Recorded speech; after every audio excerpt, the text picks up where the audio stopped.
วันนี้วันเกิดอานะไหนของขวัญ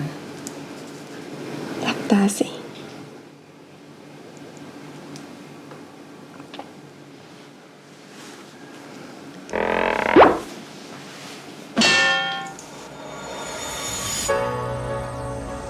เขานี่ไง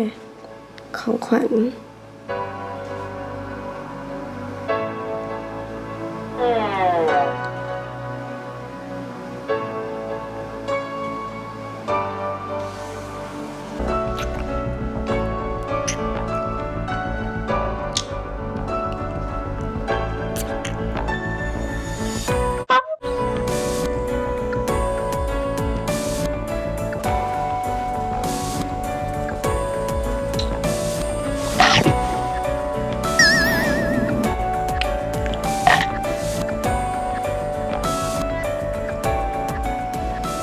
เป็นอะไร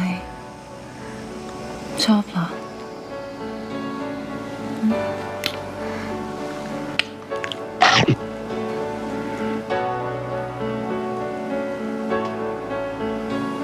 ชอบก็บอกว่าชอบสิคะ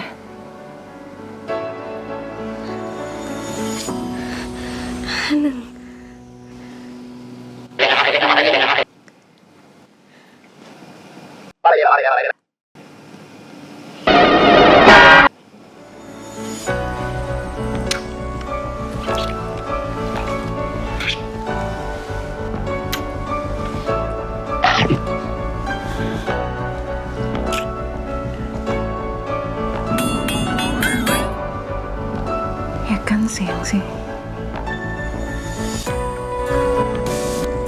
ถ้ารู้สึกก็ปล่อยออกมาสิคะ